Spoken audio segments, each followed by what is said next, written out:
বিশ্বনাথৰ ভীমাজুলিত মেলেৰিয়া প্ৰতিৰোধী সজাগতা সভা আৰু বিশেষ স্বাস্থ্য শিবিৰৰ আয়োজন।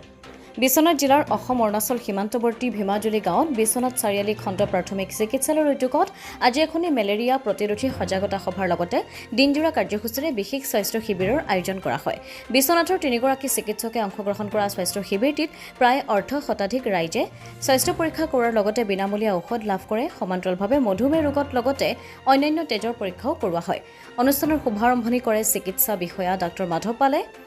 অংশগ্ৰহণ কৰে গ্ৰাম্য চিকিৎসক অচ্যুত শইকীয়া, গণেশ চৰকাৰ, টিকেন্দ্ৰ বসুমতাৰী, প্ৰহ্লাদ দাস, কোঁৱৰ দাস, তৈলক্ষ্য মোহন নাথ, উত্তম ওজা, সুমি শইকীয়া, দীপক ধন চাংগা, গীতা ডুংডুং, বীণা টিমুংপি আৰু ৰাজকুমাৰী গুপ্তাই।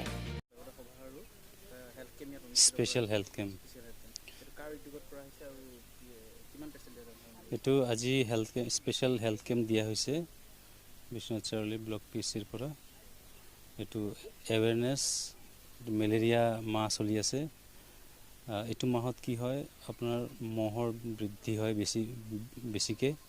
তো এইটোৰ কাৰণে আপোনাৰ বাহকজনক মানে যিমানবিলাক ৰোগ আছে যেনেকৈ malaria, dengue, Japanese encephalitis, chikungunya, kala azar, তো এইবিলাক কি হয় মহৰ মাধ্যমত এইবিলাক মানুহৰ গাত এইবিলাক ভাইৰাছবিলাক সোমাই মেলি এইবিলাক বেমাৰ কৰি দিয়ে। যেনেকৈ জাপানীজ এনকেফেলাইটিছ আপোনাৰ মহ আছে, এইবিলাক মহবিলাকে আপোনাক মানুহক কামুৰিলে এইবিলাক হয় বেমাৰ। তেতিয়া জ্বৰ, এইবিলাক পেৰালাইচিছ এইবিলাক বেহুচ হৈ যায় মানুহবিলাকে। তো এইবিলাক সজাগতা কৰিবৰ কাৰণে ৰাইজক কৰিবৰ কাৰণে আজি আমি এটা স্পেচিয়েল হেল্থ কেম্প মানে ইয়াতে পাতিছোঁ আৰু মানুহবিলাকক মানে সেইটো নলেজ দিছোঁ যে মহৰ বৃদ্ধিটো কেনেকৈ ৰখিব পাৰি। যেনেকৈ ওচৰ পাকৰ য'ত পানীবিলাক জমি থাকে তাত মানে সেইবিলাক কণ্টিনিউছলি মানুহবিলাকে চাই থাকিব লাগে যাতে তাত মহৰ বৃদ্ধি নহয় আৰু এইবিলাক বেমাৰৰ যাতে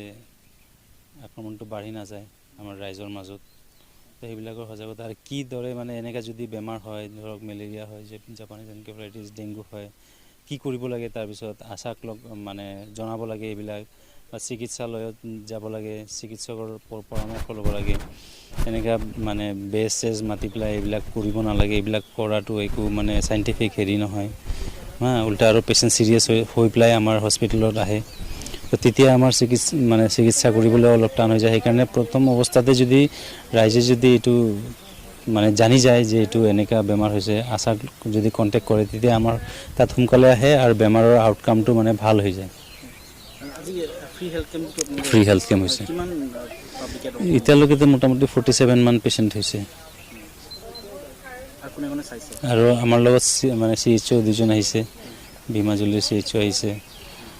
তো চবে আমি একেলগে মিলি তেওঁলোকে নিজৰ NCD স্ক্ৰিনিং যোনটো নন কমিউনিকেবল ডিজিজ আছে স্ক্ৰিনিংটো সেইটো মানে কৰি আছে, যোনটো ৰেগুলাৰ প্ৰচেছ কৰি আছে। আৰু আমাৰ ব্লকৰ পৰা ফাৰ্মাচিষ্ট আহিছে, আমাৰ মেলেৰিয়া ডিপাৰ্টমেণ্টৰ মানুহসকলে আহিছে, MI আহিছে, SI আহিছে।